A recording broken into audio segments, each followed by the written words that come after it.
সবাইকে স্বাগত জানাচ্ছি সিএসআরএম মুক্তবাক অনুষ্ঠানে।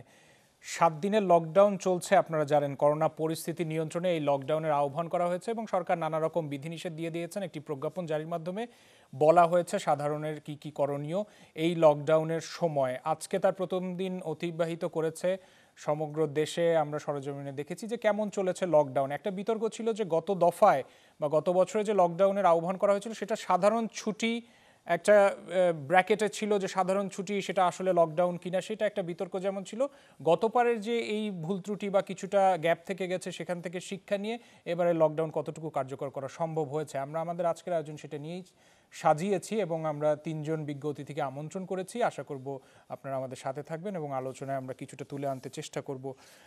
আমরা আমন্ত্রণ জানিয়েছি বিজ্ঞ অতিথিদের। ইতিমধ্যে আমাদের সাথে দুজন অনলাইনে যুক্ত হয়েছেন। অধ্যাপক ডক্টর মোজাহিরুল হক, তিনি আমাদের সাথে ইতিমধ্যে যুক্ত হয়েছেন। তিনি সাবেক আঞ্চলিক উপদেষ্টা বিশ্ব স্বাস্থ্য সংস্থা। এছাড়া আমি দেখতে পাচ্ছি ডক্টর শাহদিন মালিক আমাদের সাথে ইতিমধ্যে যুক্ত হয়েছেন, তিনি আইনজীবী, বাংলাদেশ সুপ্রিম কোর্ট। আপনাদের দুজনকে অনেক ধন্যবাদ, স্বাগত জানাচ্ছি আমাদের আয়োজনে। এছাড়া দর্শক, আমরা আশা করছি কিছুক্ষণের মধ্যে আমাদের সাথে অনলাইনে যুক্ত হবেন ডক্টর মোহাম্মদ আব্দুল আজিজ এমপি, তিনি সদস্য, স্বাস্থ্য মন্ত্রণালয় সম্পর্কিত সংসদীয় কমিটি। আমরা মূল আলোচনায় চলে যেতে চাই, তবে আজকে লকডাউন কেমন গেছে, কি ছিল সারাদিনের পরিস্থিতি, একটু প্রতিবেদন রয়েছে, দেখে আসবো, তারপর আলোচনায় চলে যাচ্ছি। আশঙ্কাজনক হারে বেড়ে চলা করোনা সংক্রমণ ঠেকাতে লকডাউন দিয়ে স্বাভাবিক জীবনযাত্রা নিয়ন্ত্রণের পথে যেতে হলো সরকারকে। লকডাউনের প্রথম দিন দেখা যায় গণপরিবহন বন্ধ হলেও অফিস খোলা, যে কারণে হয়রানির শিকার হন অফিসগামী যাত্রীরা। স্বাস্থ্যবিধি উপেক্ষা করেই এক অটোরিকশা ওঠেন অনেকে। ক্ষুব্ধ অফিসগামীরা অবরোধ করেন রায়েরবাগ মহাসড়ক। এখন অফিসে যাওয়ার ভরসা একটা মাত্র উপায় যে রিক্সা করে যেতে হবে, এই তো আর কিছু করার নাই। জনগণের ভোগান্তি পোহাইতেই হবে। আমরা 10-12 হাজার টাকা বেতন পাই, আমরা কি সম্ভব সিএনজি দিয়ে 400-500 টাকা দিয়ে সিএনজি দিয়ে যাইতে? গণপরিবহনের সংকট থাকলেও ব্যক্তিগত এবং অফিস আদালতের যানবাহনের চাপ ছিল চোখে পড়ার মতো। অনেক জায়গায় তৈরি হয় তীব্র যানজট। আইন শৃঙ্খলা বাহিনীর চোখ ফাঁকি দিয়ে ভাড়া চুক্তিতে যাত্রী পরিবহন করেছেন মোটরসাইকেল চালকরাও। কর্ম করে খাইতে হবে, একদিন গাড়ি না চালাইলে আমরা না খাওয়া থাকা লাগবে। যে পরিমাণ জ্যাম দেখতেছি তাতে মনে হচ্ছে যে লকডাউন বলতে আমরা কিছু বুঝতেছি না। বিকেলে অফিস শেষেও যানবাহন নিয়ে ভোগান্তিতে পড়েন ঘরমুখ মানুষ। জরুরি প্রয়োজন ছাড়া বেরোতে মানা থাকলেও অনেককেই দেখা গেছে ইতস্তত ঘুরতে। এখন করোনা যেভাবে বাড়ছে সেক্ষেত্রে লকডাউন তো দেয়া ঠিকই আছে, কিন্তু আবার হাসপাতাল বা অন্যান্য অফিস আদালত খোলা রাখাতে যাতায়াতের সমস্যা হচ্ছে। সবাই কোনো না কোনো উসিলায় তারা বাইরে চলাফেরা করার চেষ্টা চালিয়ে যাচ্ছে। আসলে বিভিন্ন জন বিভিন্ন জরুরি কাজ দেখাচ্ছে। এদিকে নিউ মার্কেট এলাকায় লকডাউনের বিরুদ্ধে বিক্ষোভ করেন ব্যবসায়ীরা। দাবি জানান স্বাস্থ্যবিধি মেনে কিছু সময়ের জন্য হলেও দোকান খুলে দেয়ার। আমরা বিপক্ষ না, আমরা সরকারের পক্ষে, আমরা দোকান স্বাস্থ্য মেনেই চলবো। এই লকডাউনটা যে দিছে আমাদের ব্যবসার দিকে অনেক ক্ষতি হচ্ছে। আমাদের বিভিন্ন লোন আছে, ঋণ আছে, এগুলা কিভাবে শোধ করব? লকডাউনের প্রথম দিন প্রতিদিনের মতো ব্যস্ততা ছিল সচিবালয়েও। ব্যাংকগুলোতে ভিড় ছিল তুলনামূলক বেশি। গ্রাহকরা বলছেন প্রয়োজন জরুরি বলেই আসতে হয়েছে ঝুঁকি নিয়ে। এত অল্প টাইমে আসলে ব্যাংকেরও সম্ভব না, আমাদের দ্বারা আসলে সম্ভব হয়ে ওঠে না। আমি 2টা চেক নিয়ে আসছি। প্রথমে দোলাইখাল ব্রাঞ্চে গেছি, ওটা বন্ধ। গেছি নবাবপুরে ব্রাঞ্চে, বন্ধ। এদিকে নানা বিধিনিষেধে বিপাকে পড়েছেন স্বল্প আয়ের মানুষ। স্বপ্নিল শাহরিয়ার শিশির, চ্যানেল 24, ঢাকা। আপনার প্রতিবেদন দেখছিলেন। এছাড়া লকডাউনের বিপক্ষে নানা জায়গায় বিক্ষোভ করতে দেখা গেছে ব্যবসায়ীদের। আমরা মূল আলোচনায় চলে যাব। অধ্যাপক ডক্টর মোজাহিরুল হক, আশা করি আমার কথা শুনতে পাচ্ছেন। গেল বছরের সাধারণ ছুটি এবং এই বছরের অফিসিয়াল লকডাউন প্রথম দিন কেটে গেছে, যে লক্ষ্য নিয়ে যে এই লকডাউনের শুরু করা হয়েছে বা সূচনা হয়েছে, আপনি কি মনে করছেন যে এভাবে চললে সেই লক্ষ্য পূরণ করা সম্ভব বা করোনা পরিস্থিতি নিয়ন্ত্রণের যে চেষ্টা সেটা নিয়ন্ত্রণে আনা সম্ভব হবে মনে করছেন? ধন্যবাদ আপনাকে। আসলে প্রথমেই আমি আপনাকে একটা প্রশ্ন জিজ্ঞেস করে নিশ্চিত হতে চাই যে সরকার লকডাউন দিয়েছে কিনা। আমাকে ইয়েস অর নো বলেন। আমরা জেনেছি সরকার লকডাউন দিয়েছে এবং 7 দিনের প্রজ্ঞাপন দেওয়া হয়েছে এবং বলা হচ্ছে যে 7 দিনের লকডাউন বলবৎ করা হবে, যেটা আজ আমরা অতিবাহিত করলাম প্রথম দিন। আচ্ছা, আমি এই লকডাউন শব্দটা নিয়ে আগে কথা বলি আপনার সাথে। যেহেতু আপনি বলছেন সরকার লকডাউন দিচ্ছে, আমি কিন্তু বলছি না। আচ্ছা, এটা জানিয়ে আপনাকে যে কথাটা বলতে চাচ্ছি, লকডাউনটা কেন দেওয়া হয়, আর লকডাউনটা একটা বৈজ্ঞানিক পন্থা। It's a scientific way to contain দি এই ভাইরাস, যাতে এইটা মানুষের মধ্যে না ছড়ায়। এখন লকডাউন দিতে গেলে তার আগে কিছু পর্যায় থাকে এবং তারপরে লকডাউন দেওয়া হয়। এখন আমার প্রথম প্রশ্ন হলো যে আমরা লকডাউনের পর্যায়ে গেছি কিনা, এক। দ্বিতীয় প্রশ্ন হলো লকডাউন সারা দেশব্যাপী হবে কিনা। দ্বিতীয় প্রশ্ন একটা মানে আমি কোয়েরি রাখলাম। প্রথম কথা হলো সারা দেশব্যাপী লকডাউন দেওয়ার কোনো প্রয়োজন ছিল না, এখনো নাই। কারণ আমরা যদি সংক্রমণের মাত্রাটা দেখি, আপনি মাত্র 3টি শহরে, আমি নাম উল্লেখ করছি না, 3টি শহরে সংক্রমণের হার বেশি, বাকি সারা বাংলাদেশে সংক্রমণের হার কিন্তু তেমন না। সুতরাং এই অবস্থায় আমরা সারা দেশব্যাপী লকডাউন দিব কিনা, এটা একটা বৈজ্ঞানিক একটা উপায় to contain the corona virus. এবং সেই জায়গায় সারা বাংলাদেশের আমি ব্যক্তিগতভাবে মনে করি না যে সারা দেশে লকডাউন দেওয়ার প্রয়োজন ছিল বা এখনো আছে। হ্যাঁ, তারপরে আমি বলবো যদি আপনি কন্টেইন করতেই চান তাহলে লকডাউন দিতে হবে ওই সমস্ত জায়গায় যেখানে সংক্রমণের হার বেশি বা মাত্রাতিরিক্ত। সুতরাং সারা দেশব্যাপী লকডাউনের কোনো প্রয়োজন নাই, প্রয়োজন ছিল না, এক। দ্বিতীয় কথা হচ্ছে লকডাউন মানেই আমরা চলাচল সীমিত করা, কিন্তু আমি যে লকডাউনটা বলছি সেটা সায়েন্টিফিক উপায় টু কন্টেইন, সেই জায়গায় আমি দেখছি যে চলাচল সীমিত করা হয় নাই, বরঞ্চ চলাচলকে সীমাবদ্ধ করা হয়েছে, কিছু কিছু চলাচল মুক্ত রাখা হয়েছে। শহর অঞ্চলগুলিতে যেখানে করোনা বেশি সেখানে কিন্তু চলাচলের উপরে তেমন কোনো বিধিনিষেধ আছে আমি দেখছি না। কারণ রাস্তাঘাটে গাড়ি থেকে শুরু করে, রিক্সা থেকে শুরু করে, অটো থেকে শুরু করে সব চলাচল করছে এবং মানুষও সেইগুলিতে চলাচল করছে। সুতরাং আমি লকডাউন থেকে বেরিয়ে আসি। এখন আমি ব্যক্তিগত মত হলো বা একজন স্বাস্থ্য বিশেষজ্ঞ হিসাবে আমার মত হলো লকডাউনের, সারা দেশব্যাপী লকডাউনের কোনো প্রয়োজন নাই। যদি সরকার দিয়ে থাকেন তাহলে সেটা ভুল, আর যদি লকডাউন সরকার বলেন যে আমরা লকডাউন দেই নাই তাহলে সেটা ভিন্ন কথা। এখন আসেন, লকডাউনটা হলো একটা উপায় শুধু এই ভাইরাসটাকে কন্টেইন করার জন্য। এই ভাইরাসটাকে কন্টেইন করার জন্য আরো উপায় আছে, সেগুলি আমরা সবাই জানি, যে কিভাবে মাস্ক পরা থেকে শুরু করে হ্যান্ড স্যানিটাইজেশন থেকে শুরু করে দূরত্ব বজায় রাখা। এই তিনটাতে ফেইলিউর হওয়ার পরে আমাদেরকে মনে রাখতে হবে যেহেতু এটা সেকেন্ড ওয়েভ চলছে, আমাদের প্রস্তুতি ছিল কিনা সেকেন্ড ওয়েভকে সামলানোর। আমি বলবো সরকারের কোনো প্রস্তুতিই ছিল না যে সেকেন্ড ওয়েভ আসলে আমরা কিভাবে সেটার মোকাবিলা করব। আমি ব্যক্তিগতভাবে এখনো জানি না সরকার সেকেন্ড ওয়েভের জন্য কি কৌশল নির্ধারণ করেছেন টু কন্টেইন দিস ভাইরাস। যেমন আমি বলবো কৌশলটা হবে এই, আমি কি করব, কিভাবে করব, কতদিনে করব। আমার জানা মতে বাংলাদেশ সরকারের কোনো কৌশলই নাই এখন পর্যন্ত, যেই কৌশলে উনি কতদিনের মধ্যে এটা কন্টেইন করবেন সেটা জনগণ জানতে পারে, বা যারা স্বাস্থ্য মন্ত্রণালয় বা অন্যান্য মন্ত্রণালয় যারা জড়িত তারা জানবেন এবং সেই হিসাবে সেই সমস্যাটা নিয়ে সেই প্ল্যান অনুযায়ী বা কৌশল অনুযায়ী তারা অগ্রসর হবেন। জি ডাক্তার হক, অনেক ধন্যবাদ। আমি আসবো আপনার কাছে। ডাক্তার মোহাম্মদ আব্দুল আজিজ এমপি, আশা করি আমার কথা শুনতে পাচ্ছেন আপনি। প্রথম প্রশ্ন হচ্ছে যে লকডাউন করা হয়েছে সেটা কতটুকু বিজ্ঞানসম্মত মনে করছেন? এছাড়া ডাক্তার হক বলছিলেন যে আলাদা করে বলতে গেলে পুরো বাংলাদেশে লকডাউনে তিনি প্রয়োজনীয়তা দেখছেন না, বিশেষ করে 3টে শহরের কথা বলছেন, এর মধ্যে নিশ্চিতভাবে ঢাকা পড়ে। কতটুকু পরিকল্পনা নিয়ে এই লকডাউন সাজানো হয়েছে বা লকডাউন ঘোষণা করা হয়েছে বলে আপনি মনে করেন? আপনাকে অসংখ্য ধন্যবাদ।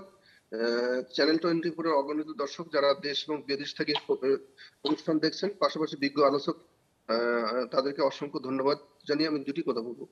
আসলে আপনি যদি আমরা পিছন থেকে ফিরে একটু তাকাই, আপনি 2019 সনের ডিসেম্বরের প্রথম দিকে চীনের উহান সিটিতে প্রথম করোনা সংক্রমণ হয়। বাংলাদেশে গত বছরের মার্চ মাসের 8 তারিখে এই করোনা সংক্রমণ শুরু হয়।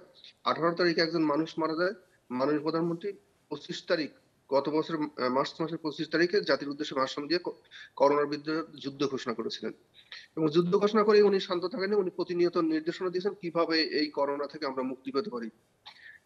করোনার প্রথম ধাপ আমরা আমাদের বাংলাদেশের লজিস্টিক সাপোর্ট বলি, আমাদের মানুষের সচেতনতা বলি, আমাদের সীমাবদ্ধতা বলি, সবকিছু মধ্যেও আমরা মোটামুটি অন্যান্য অনেক দেশের অত্যন্ত সফলভাবে আমরা করোনা মোকাবেলা করেছিলাম।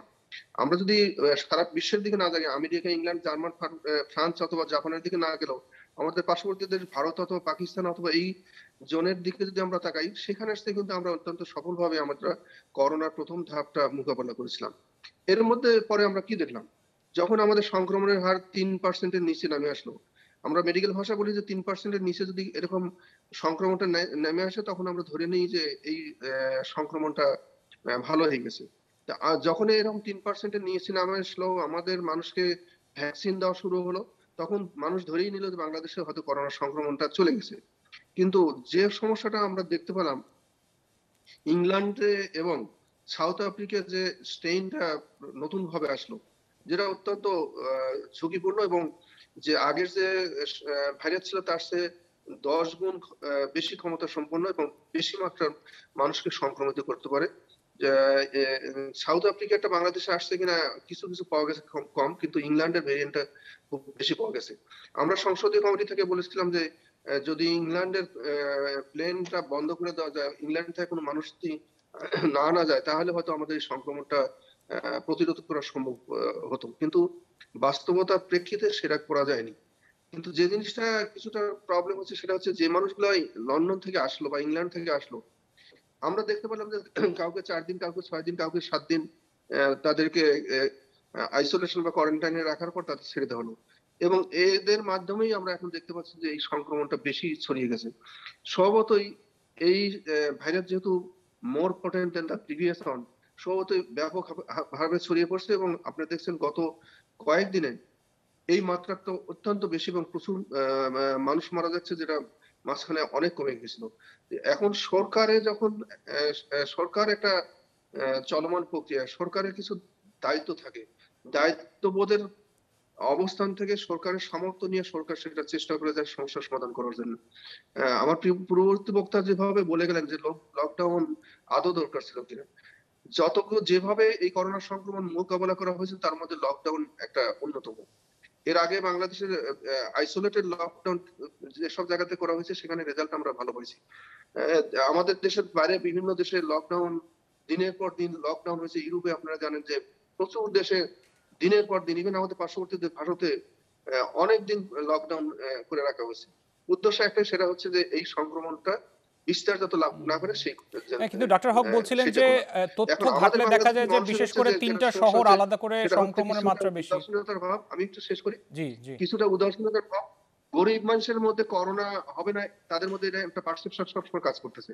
আপনি একটা রিকশাওয়ালাকে, একটা বস্তির মানুষকে জিজ্ঞেস করেন, তারা বলবে যে করোনা তো গরিব মানুষের অসুখ না, এটা হলো ধনী মানুষের অসুখ। করোনা আমাদের হবে না, হবে হলো ধনী মানুষের। কিন্তু সেই ভুল ধারণা কি এক বছরেও যায়নি মানুষের? আমরা মুখে মাস্ক পরে তখন যাই, তখন বলে যে ঢাকা থেকে করোনা নিয়ে আসতে, মুখে মাস্ক পরে আছে। এই যে মানুষের মধ্যে একটা ধারণা, অত মানুষের একটা ভুল ধারণা, এইটাই আমাদের জন্য একটা মারাত্মক ঝুঁকি নিয়ে আসছে, যার জন্য করোনার সংক্রমণ বেড়ে গেছে। এখন যেহেতু সরকারের দায়িত্বশীল জায়গা থেকে তাকে এর প্রতিরোধ করতে হবে, স্বভাবতই এখানে লকডাউন দেওয়া হয়েছে। সেখানে কিছু কিছু যেমন গার্মেন্টসে, বই মেলাতে, সেখানে কিন্তু ওইভাবে পুরোপুরি দেওয়া হয়নি। উদ্দেশ্য একটা যে গার্মেন্টস সেক্টরের শুধু আপনি করোনা মোকাবেলা করলেই হবে না, আমাদের অর্থনীতি যাতে সচল থাকে সেই জিনিসটা দেখতে হবে। নিঃসন্দেহে যদি আমরা স্ট্যাটিস্টিক্যালি বলি, এই করোনা সংক্রমণের সময় ভারতের অর্থনীতি 10 আমরা সেই আলোচনায় থাকছি, সেই আলোচনায় আসবো নিশ্চয়ই, পরবর্তী ধাপে আমরা সেই আলোচনায় আসবো। ডক্টর আব্দুল আজিজ এমপি, আপনি আমাদের সাথে থাকুন, একটু সময় চেয়ে নিচ্ছি আপনার কাছে। 3.8% সম্প্রসারিত হয়েছে। এই মুহূর্তে আমাদের জিডিপি এই সাউথ ইস্ট এশিয়ার মধ্যে বেশি সম্ভব হয়েছে। না, অবশ্যই অর্থনৈতিক ব্যাপারটা মাথায় রেখেই কাজ করতে হবে, সারা বিশ্বে তাই হচ্ছে। ডক্টর আব্দুল আজিজ এমপি, আমি একটু সময় চেয়ে নিচ্ছি আপনার কাছে। প্রথম থেকে অনেকে বলছেন, আমাদের জনস্বাস্থ্য বিশেষজ্ঞরা প্রথম থেকে বলছিলেন যে সমস্ত কিছু ডেডলক করে দেওয়া হোক, কাউকে বের হতে দেওয়া না দিলে সবচেয়ে ভালো। কিন্তু আসবো আমি এই বিষয়ে আসছি আপনার কাছে, না করে করোনা মোকাবেলা করতে জি ডক্টর আজিজ, আমি আপনার কাছে আসছি, একটু সময় চেয়ে নিচ্ছি আপনার কাছে। ডক্টর শাহাদিন মালিক, আপনার কাছে আসি। এই যখন পরিস্থিতি দেখছি আমরা, লকডাউনের প্রথম দিন অতিবাহিত হচ্ছে এবং দ্বিতীয় ধাপ বা দ্বিতীয় ঢেউয়ের কথা বলা হচ্ছে, কিভাবে মোকাবেলা করব আমরা, কিভাবে করা উচিত? উচিতটা ধরেন, আমি একদম এই ব্যাপারে আমি একদম সাধারণ নাগরিক হিসেবে চোখ কান খোলা রাখা নাগরিক। এখানে একজন মাননীয় সংসদ সদস্য আছেন, জনস্বাস্থ্য বিশেষজ্ঞ আছেন, তাদের কথাই অনেক বেশি প্রাণিধানযোগ্য হবে। আমি একজন চোখ কান খোলা নাগরিক হিসাবে আমার যেটা মনে হচ্ছে যে এখানে সবকিছু এলোমেলো হয়ে গেছে এবং এলোমেলো হওয়ার কারণে সাধারণ সমস্যাগুলিকে আমরা জটিল করে দিচ্ছি। আমি মাননীয় সাংসদ, আমার পরিচয় নাই, যদি কিছু না মনে করেন আমি একটা কথা বলি। আপনি স্বাস্থ্য বিষয়ক সংসদীয় কমিটির একজন নিশ্চয় গণ্যমান্য সদস্য এবং আপনি খুব সম্ভবত মানে স্বাস্থ্যের ডাক্তার একজন। হ্যাঁ, এটা বললে আমি চিনি না, যেহেতু সংসদীয় কমিটির কাজ কি? সংসদীয় কমিটির কাজ হলো সরকারের জবাবদিহিতা নিশ্চিত করা। যে কোনো একটা বিষয়ে যে এক্সিকিউটিভ আছে, নির্বাহী বিভাগ আছে, মন্ত্রী আছে, সচিব আছে, বিভিন্ন অধিদপ্তরের প্রধান আছে। এখন আমি যেটা বুঝি যে সংসদীয় কমিটির কাজ হলো তাদেরকে ডেকে জিজ্ঞেস করা এটা কেন হচ্ছে না, এটা ভালোভাবে হচ্ছে না কেন, কার দায়িত্ব, এবং তাদের দায়িত্ব নিতে জবাবদিহি করা। এখন যদি একদম সংসদীয়, আমি আপনাকে এই মুহূর্তে দেখছি সংসদীয় কমিটির সদস্য হিসাবে, সংসদীয় কমিটির সদস্য হিসাবে আপনার ভূমিকা যদি আপনি মনে করেন যে সরকারের গৃহীত পদক্ষেপের সাফাই গাওয়া, তাহলে ঠিক একটা যেটা যে কোনো অন্য সরকার দলীয় লোক করতে পারে, কিন্তু স্বাস্থ্য বিষয়ক সংসদীয় কমিটির দায়িত্ব যেখানে সরকারের স্বাস্থ্য বিষয়ক জবাবদিহিতা নিশ্চিত করা, এখানে ঠিক সাফাই গাওয়াটাই আমার চোখে যেটা এলোমেলো, এই এলোমেলোর একটা উদাহরণ। আপনি একটু আগে বললেন আমাদের স্বাস্থ্য বিশেষজ্ঞ ডক্টর মাজহারুল হক যেগুলি কথা বলছেন, অন্য স্বাস্থ্য বিশেষজ্ঞ যেটা বলেছেন এটা দিয়ে মারা যাবে না, এটা মানা হয়নি, তাদের কথা মানলে এটা সমস্যা হয়ে যেত। এটাই হলো আরেকটা বড় সমস্যা। মানে টেকনিক্যাল কমিটি করা হয়েছে, সরকার উপদেষ্টা কমিটি যখন করা হয়েছিল, দেশের গণ্যমান্য সব মানে নাম করা ডাক্তারদের নিয়ে বিভিন্ন কিছু কথাবার্তা হয়েছিল, কিন্তু মোটামুটি আমরা 1 বছরের মাথায় এসে দেখলাম কি জনস্বাস্থ্য বিশেষজ্ঞ ডাক্তারদের 2-4টা উপদেশ ছাড়া কিছু মানা হয়। ফলে এখন যেটা হচ্ছে কি দেশ পরিচালনায়, হ্যাঁ আপনারা যারা সরকার মন্ত্রী আছেন, অবশ্যই জনপ্রতিনিধি, নির্বাচিত যেভাবে হয়ে থাক না কেন, আপনাদের দায়িত্ব তো ছিল, যারা সব বিষয়ে তো আপনারা বিশেষজ্ঞ না, যা হওয়া সম্ভব না। কেউ, আমি যে বললাম এই ব্যাপারে আমি একজন সাধারণ সচেতন নাগরিক হিসেবে বলছি, আমরা দেখছি কি গত কয়েক মাসের বিশেষজ্ঞদের প্রায় কোনো মতামতই নেওয়া হচ্ছে না। এখন আসি এইটা লকডাউন সম্পর্কে, আমার যেটা মনে হয় যে লকডাউনের বাধা 2টা, লকডাউন কার্যকর কতদূর লকডাউন হওয়ার দরকার সেটা আমি ডাক্তার সাহেবের কথাই আমি শিরোধার্য বলে ধরে নিব। যতদূরই করা দরকার, এখানে বাধা আমার চোখে 2টা, একটা হলো জীবিকা আর একটা হলো আস্থা। মানে জীবিকার কারণে আমরা যারা মধ্যবিত্ত বা উচ্চ মধ্যবিত্ত বা যারা হোম থেকে অফিস করতে পারি, তারা হয়তো রাস্তায় বেরোতে হবে না, কিন্তু এর সংখ্যা তো খুব নগণ্য। এখন বাকি অন্য মানুষ যারা রাস্তায় না বেরোলে, কাজে না বেরোলে বা দোকানে না গেলে জীবিকা নির্বাহ করা যাবে না, তাদের জন্য এটা মানতে চাইলেও আর্থিক কারণে মানার দুরূহ এক। আর যেটা এমপি সাহেবও বললেন যে লোকের একটা বেশিরভাগ লোকে এটা বিশ্বাস করে না। এখন এই 2টা জায়গা, জীবিকার জায়গাটা অ্যাড্রেস সরকার প্রণোদনার মাধ্যমে করতে পারে, যেটা গত বছর কি করেছিল, যদি এবং এই প্রণোদনা কিছু সফল হয়েছে, কিছু বিফল হয়েছে, ওর থেকে সরকার বোধহয় বেশি কিছু শিক্ষা নেয় নাই। কিন্তু যে ইস্যুটা, যেটা মানে অর্থনৈতিক ইস্যু, যেখানে যারা আর্থিকভাবে কষ্টের সম্মুখীন হচ্ছে এই লকডাউনের জন্য, ওইখানে এখন যে সরকারের 6 লক্ষ কোটি টাকার বাজেট, 44-45 বিলিয়ন ডলারের রিজার্ভ, দুনিয়ার সব দেশেই গতবারে যে প্যাকেজ ঘোষণার কথা হচ্ছে সেটা বলছিলেন, এই জায়গাটা সরকার। ডক্টর শাহদ্বীন মালিক, আমি আপনার বক্তব্যটা শেষ করব, একটা বিরতি থেকে আসি। আর্থিক ক্ষতি পোষাবার জন্য সরকার কোনো ব্যবস্থা নেয়। ডক্টর শাহদ্বীন মালিক, আমি আপনার বক্তব্য নিতে চাই, একটু বিরতি থেকে আসছি। এই বিশ্বাসের জায়গাটা মোটেও সরকার অ্যাড্রেস করে না। যে গরিব লোকে ভাবছে যেটা গরিব লোকের না বড় লোক, এটা দুনিয়ার সব জায়গায় হচ্ছে, আমাদের দেশে। আফ্রিকার লোকরা ভেবেছে যেটা কালো মানুষের হবে না, এটা ইউরোপের সাদা মানুষের হবে। দক্ষিণ আমেরিকার লোকরা ভেবেছে যেটা দক্ষিণ আমেরিকায় হবে না, উত্তর আমেরিকা। সেগুলো কিছু ভ্রান্ত ধারণা ছিল। ডক্টর শাহদ্বীন মালিক, আমি আপনার কাছে আসবো, আপনার একটা বিরতি থেকে আসছি, বিরতি থেকে এসে আপনার বক্তব্যটা শেষ করবো আমরা নিশ্চয়ই। আপনারা সিএসআর এর মুক্তবাক দেখছেন, একটা বিরতির সময় হয়েছে, একটু সাথেই থাকুন, ফিরবো একটু পরে, সাথে থাকবেন।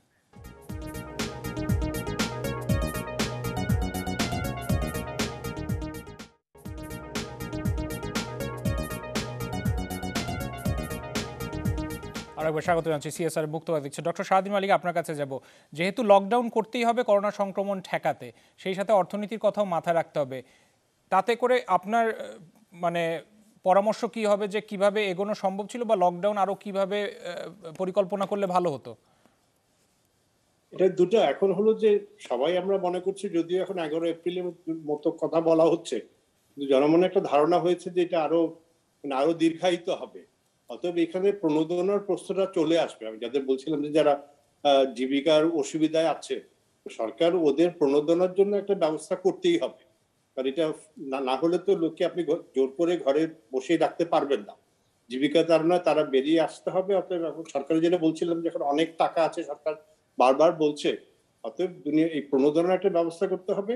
আর যেটা আমি খুব হতাশ, যে এটা আমরা সবাই জানি যে অনেক লোকে এটা বিশ্বাস করছে না, মাননীয় এমপি সাহেবও বললেন, কিন্তু এই ব্যাপারে যেটা খালি বড় লোকের বা ছোট লোকের, গরিব লোকের বা শহরের লোকের ব্যাপার না, এটা সবাইকেই যে একেবারে কাবু করতে পারে, সব ধরনের মানুষকেই, এই ব্যাপারে সরকারের কোনো প্রচারণা নাই। মানে এইটা সবাইকে যে এটা মানে আপনার শিক্ষাগত অবস্থা, অর্থনৈতিক অবস্থা নির্বিশেষে সবাইকে যে কাহিল করতে পারে, কাবু করতে পারে, এবং সবাইকে সাবধান হতে হবে, এই ব্যাপারে আমি সরকারের কোনো প্রচারণা দেখছি না। এটা হয়তো তথ্য মন্ত্রণালয়ের দায়িত্বে পড়বে, কিন্তু তথ্য মন্ত্রণালয়ের মাননীয় তথ্যমন্ত্রী তো খালি দুটা কথাই সবসময় বলাতে ব্যস্ত, যে মানে বিএনপি কিভাবে সাম্প্রদায়িক শক্তি হয়ে গেছে এবং বিএনপি কিভাবে সাম্প্রদায়িক এবং তারা দেশ কিভাবে অশান্ত করছে, এর বাইরে তথ্য মন্ত্রণালয়ের কোনো ভূমিকা আমি দেখছি না। অতএব তথ্য স্বাস্থ্য মন্ত্রণালয় মিলে জনগণকে এটা বোঝানো যে এটা সবারই হতে পারে। অনেক আজকালকে এত মিডিয়া আছে, এত টেলিভিশন আছে, এত কিছু আছে, কিন্তু এই ব্যাপারে কোনো প্রচারণা দেখছি না। তবে এই দুইটা জিনিস, জীবিকার ব্যবস্থা করা এবং জনগণকে বোঝানো, এবং এটা অনেকভাবেই হতে পারে, এটা শিওর। আমি এত বড় সবগুলো অফিস তো ছুটি দিতে পারেনি, যারা এই ব্যাপারে যাদেরকে এখনো অফিস করতে হচ্ছে তাদের জন্য কি ব্যবস্থা করা যেতে পারে? কাদের জন্য? সরি, যারা এখনো অফিস করতে হচ্ছে, এবং অনেক প্রতিষ্ঠানই খোলা আছে যাদেরকে রোটা ভিত্তিক হলেও বের হতে হচ্ছে। আজকে শুধুমাত্র দেখা গেছে সরেজমিনে রাস্তায় গণপরিবহন অর্থাৎ বাস ছিল না, সাধারণ মানুষ যেটার উপরে ভরসা বেশি করে, উবার বা পাঠাওয়ের কথা যদি বলা হয়, সেই রাইড শেয়ারিং গুলো বন্ধ করা আছে। সেই ক্ষেত্রে মানুষ রাস্তায় বেরোলে তারা কিভাবে আসলে যাতায়াত করবেন বা গন্তব্যে যাবেন?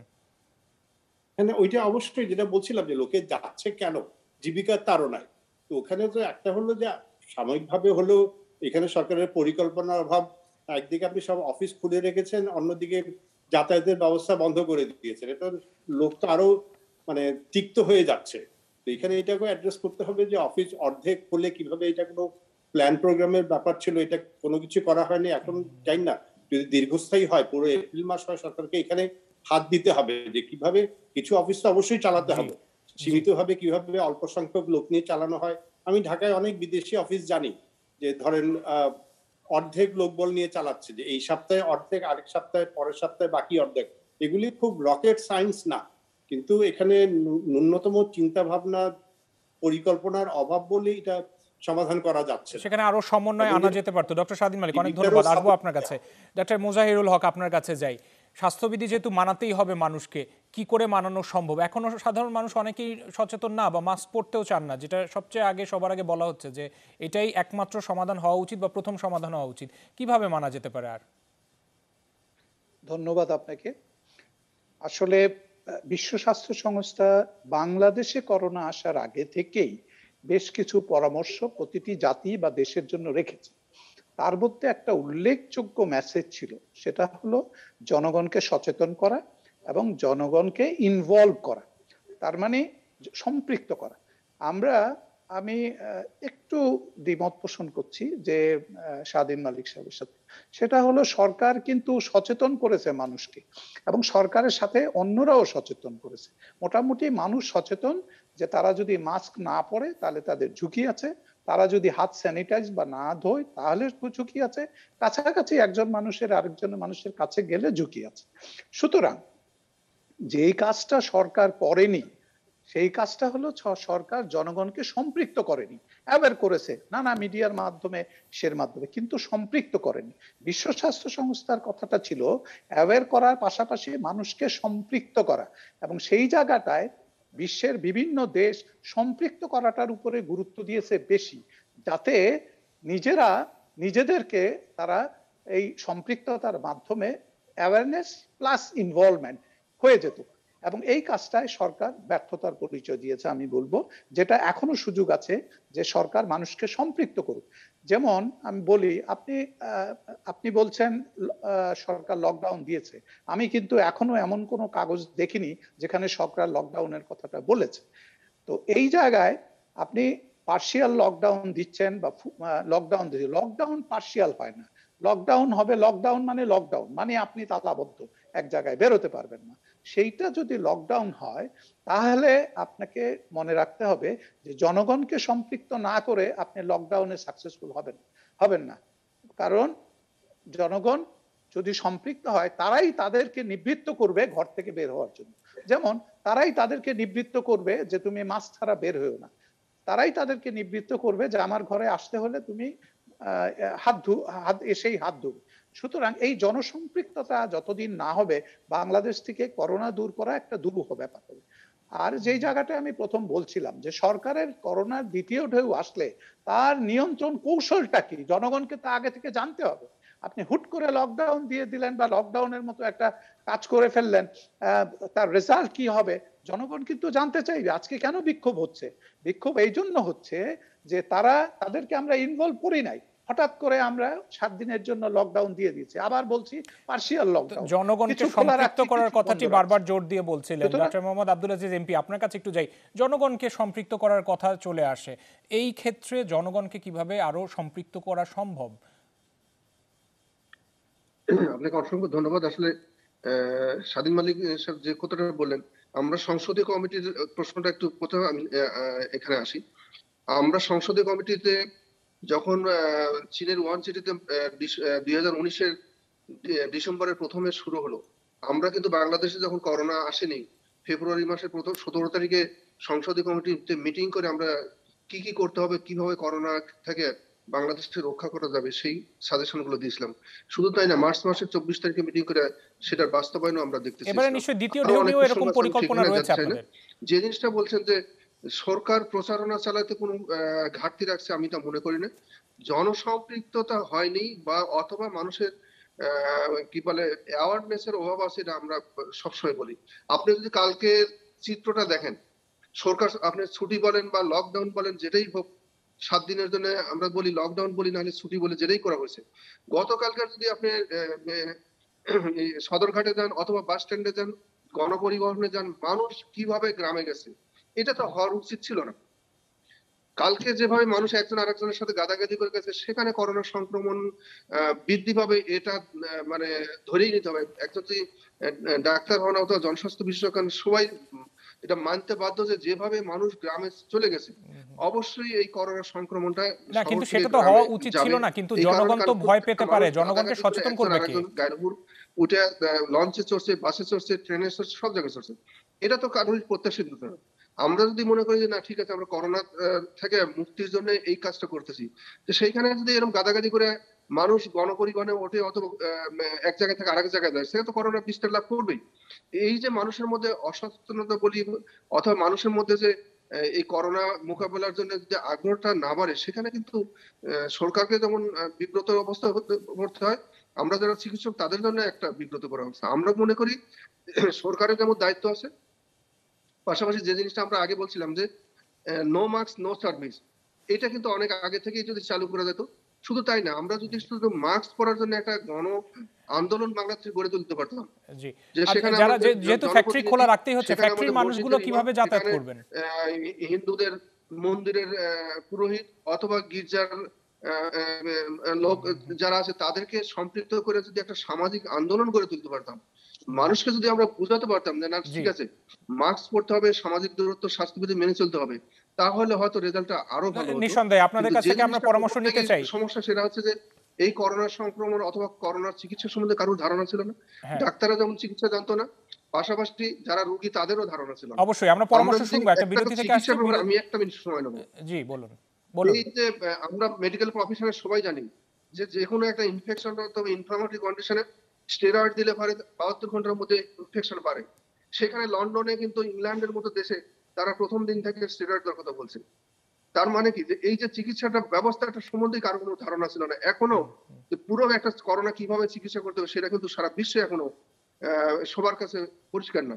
সেরকম একটা অসুখ নিয়ে কিছুটা, আমি সরকারের স্বাধীন মালিক সাহেব যেটা বললেন যে আমি সাফাই গাতে আসেনি, বাস্তবতা নিরীক্ষা জিনিসটাকে চিন্তা করেন। ডাক্তাররা চিকিৎসা সম্বন্ধে ধারণা নাই, না রোগীরা না, কি এখানে করতে আসলে হবে তাদের দোষারোপের কোনো কথা না, ধারণা এখানে নাই, আমরা পরামর্শ সারা শুনবো। বিশ্ববাসীর কোনো ধারণা নাই। পরামর্শের সেরকম জায়গায় একটা আসতে চাই, একটা বিরতি পরিস্থিতিতে থেকে আসছি, বিরতি সরকারের থেকে এসে কিছুটা আপনাদের তিনজনের কাছ থেকেই বিজ্ঞ অগোছালো পরামর্শ নিতে চাই আমরা। দর্শক, আপনারা সিএসআর মুক্তবাগ দিচ্ছেন, একটা বিরতির সময় আছে, সাথে থাকুন, একটু পর আসছি, কথা হবে।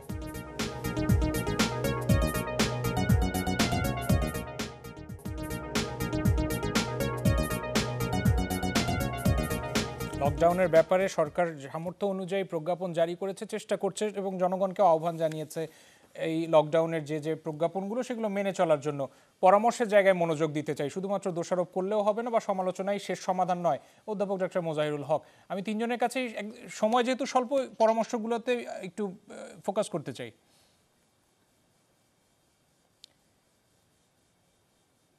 ডাক্তার মোজাহিরুল হক, শুনতে পাচ্ছেন আশা করি? জি জি, আপনার কাছে একটু পরামর্শ নিব, তিনজনের কাছে পরামর্শ আশা করছি, সময় খুব বেশি হাতে নেই আমাদের। কি পরামর্শ দিবেন? আনমিউট করে নিলে আমরা শুনতে পেতাম। আমি এটা পরামর্শ ছোট্ট করেই দেব। আজিজ সাহেব সংসদীয় কমিটিতে আছেন এবং ডাক্তার, সেই হিসাবে আমার প্রথম পরামর্শ হলো, আপনি সরকার যেই কার্যক্রমটাই নেক না কেন এই করোনাকে কন্টেইন করার জন্য, বিশেষ করে সেকেন্ড ওয়েভ যেটা মোর হ্যাজার্ডাস, সরকারকে একটা পরিকল্পনা গ্রহণ করতে হবে। সেটা হলো টু কন্টেইন দিস করোনা। না হলে কিন্তু আমরা কি পরিমাণ মৃত্যু হবে আমরা কিন্তু বলতে পারছি না, এবং সেই পরিকল্পনাটা বা স্ট্র্যাটেজিক প্ল্যানিংটা সরকারকে প্রথম করতে হবে। যে এটার প্ল্যানিং স্ট্র্যাটেজিটার আবার কয়েকটা থাকবে, স্ট্র্যাটেজি 1, স্ট্র্যাটেজি 2, স্ট্র্যাটেজি 3, এরকম ভাবে থাকতে হবে যাতে এই একটা স্ট্র্যাটেজি ফেল করলে সেকেন্ড স্ট্র্যাটেজিতে যাতে যেতে পারে। এটা হলো আমার একটা প্রথম পরামর্শ, যেহেতু উনি সংসদীয় কমিটিতে আছেন। আরেকটা কথা আমি প্রথমেই বলেছি যে জনগণকে সম্পৃক্ত না করলে সরকারের একার পক্ষে কোনোদিন করোনা নিয়ন্ত্রণ করা সম্ভব হবে না। এইটা একটা দ্বিতীয় কাজ, এবং সরকার কিভাবে জনগণকে সম্পৃক্ত করবে তার এই মুভমেন্টে, বিশেষ করে এই করোনা নিয়ন্ত্রণে, সেইটা ঠিক করতে হবে। এবং সেইটাও একটা কৌশল ঠিক করতে হবে, কিভাবে জনগণকে আমরা সম্পৃক্ত করতে পারি, উদ্বুদ্ধ করতে পারি, এবং জনগণ becomes a part of this movement or part of this fight. এই দুটো পরামর্শ আমার অবশ্যই থাকবে, এবং এই দুটো পরামর্শ যদি সরকার বাস্তবায়ন করতে পারে তাহলে করোনাকে কন্টেইন করা সম্ভব। Otherwise we are heading towards A hazardous situation. অনেক ধন্যবাদ। ডক্টর শাহদ্বীন মালিক, আপনার কাছে যাব। আনমিউট করে নিলে আমরা কথা শুনতে পাবো, ডক্টর শাহদ্বীন মালিক।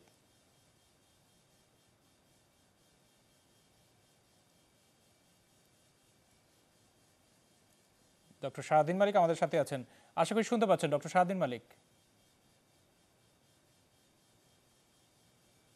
ডক্টর মালিক শুনতে পাচ্ছেন আমার কথা?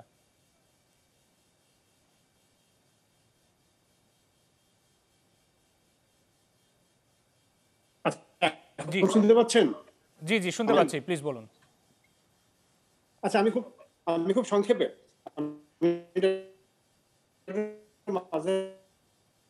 যেটা বলছিলেন বলতে করছি, সম্পৃক্ততার অন্তর্ভুক্ত, এবং এই সম্পৃক্ততার ব্যাপারে কাজ করা হচ্ছে না। এখানে বিভিন্ন জনপ্রতিনিধিরা আছেন, তাদের কোনো ভূমিকা দেখছি না। জনগণকে বোঝাবার জন্য উনি যেটা ঠিকই বলেছেন, আমি একমত, জনগণকে এটা বোঝাতে হবে, এর অংশীদারিত্ব দিতে হবে। আর দ্বিতীয়ত হলো, আমার মনে হয় যেটা প্রণোদনার কথা আমি প্রথমেই বলেছিলাম, যখন এখানে যারা ক্ষতিগ্রস্ত হচ্ছেন, কতগুলি বড় বড় সমিতি আছে, এবং দোকান মালিক সমিতি বা দোকানদার সমিতি বা এই ধরনের যেগুলি মানে অর্গানাইজ সেক্টর, অন্তত সরকারকে তাদের আশ্বস্ত করতে হবে যে এই এক সপ্তাহের জন্য না হলেও এটা যদি দীর্ঘস্থায়ী হয় আমরা প্রণোদনার ব্যবস্থা করবো, তাদের সাথে আলাপ আলোচনায় বসতে হবে যাতে সবাই এটা মানতে উদ্বুদ্ধ হয়। অর্থাৎ প্রণোদনার ব্যাপারে সরকারকে এখনই উদ্যোগী হতে হবে। আর সম্পৃক্ততার ব্যাপারে আমার মনে হয় জনপ্রতিনিধিদের মাধ্যমে, এবং আমি অনুরোধ করব যে অন্তত 2-3 সপ্তাহের জন্য হলেও, যে সরকার দলীয় যারা জনপ্রতিনিধি আছেন 2-3 সপ্তাহের জন্য হলেও বিএনপি সাম্প্রদায়িক এই বয়ান থেকে দূরে সরে এসে একটু এই করোনার কথা বলেন, সবাইকে সম্পৃক্ত করা। অনেক ধন্যবাদ। ডক্টর মোহাম্মদ আব্দুল আজিজ এমপি, আপনার কাছে যাই। দুইজন আলোচক খুবই সুন্দর কথা বলছেন। আমি মনে করি যে জিনিসটা করতে হবে সেটা হচ্ছে যে জনগণকে সম্পৃক্ত করতে হবে। শুধু সরকারের পক্ষে কখনো সম্ভব না এই করোনা মোকাবেলা করা। এখানে যে জিনিসটা সবচেয়ে বেশি দরকার, আমরা এর আগে বলছি যেমন যে কাজটা করা হয়েছিল, আমরা বলেছিলাম যে নো মাস্ক নো সার্ভিস। তো আমরা যদি বাংলাদেশের প্রতিটা মানুষকে যদি মুখে মাস্ক পরাতে পারি, তাহলে আমরা দেখি যে সাধারণত 70 থেকে 80% প্রোটেকশন হয়ে যায়। যদি মুখে মাস্ক এবং চোখে চশমা দেওয়া যায় তাহলে 90 থেকে 95% প্রোটেকশন হয়। পাশাপাশি যদি স্বাস্থ্যবিধি মানা যায় তাহলে কিন্তু 100% প্রোটেকশন হয়ে যায়। আমাদের সেই জিনিসগুলোর দিকে তাকাতে হবে। মানুষকে সম্পৃক্ত করে যদি আমরা মুখে মাস্ক, সমবলে চোখে চশমা এই জিনিসগুলো করতে পারি তাহলে কিন্তু আমাদের করোনা মোকাবেলা আমরা অনেকটাই সফল হব। যে জিনিসটা করতে হবে সেটা হচ্ছে যে মুখে মাস্ক পরা বা স্বাস্থ্যবিধি মানা, সামাজিক দূরত্ব বজায় রাখা, এইটার ব্যাপারে আমাদের সামাজিক একটা আন্দোলন গড়ে তুলতে হবে। সেখানে আমাদের জনপ্রতিনিধি আছে, আমাদের সাংবাদিক আছে, অ্যাডভোকেট আছে, প্রশাসনের বিভিন্ন লোকজন আছে, ধর্মীয় বিভিন্ন প্রতিনিধি আছে, তাদেরকে সবাইকে সম্পৃক্ত করে যদি আমরা গণ আন্দোলন এই করোনার বিরুদ্ধে গড়ে তুলতে পারি তাহলে আমার মনে হয় সরকার যেমন চেষ্টা করতে পাশাপাশি সকল মানুষকে এবং সেই সাথে নাগরিকদেরকেও সচেতন হতে হবে এবং সহযোগিতার মন মানসিকতা থাকতে হবে। গণসম্পৃক্ততার কোনো বিকল্প নেই, আমাদের সবাইকে অনেক অনেক ধন্যবাদ আপনাদেরকে। দর্শক, প্রজ্ঞাপনেও বলা আছে যে খুব বেশি দরকার ছাড়া ঘর থেকে বেরোবেন না, এবং যে প্রজ্ঞাপনগুলো রয়েছে আশা করব যে নাগরিকদের জায়গা থেকেও সচেতনতার সাথে সাথে সরকারকে সহযোগিতার মানসিকতা থাকতে হবে, তবে একত্রে এই দুর্যোগ কাটিয়ে ওঠা সম্ভব বলে মনে করছেন বিজ্ঞ অতিথিরা। দর্শক, আজকের মতো সিএসআর এর মুক্তবাক শেষ করতে হচ্ছে। সাথে থাকার জন্য সবাইকে ধন্যবাদ। আগামীকাল একই সময় দেখা হবে। ভালো থাকবেন সবাই।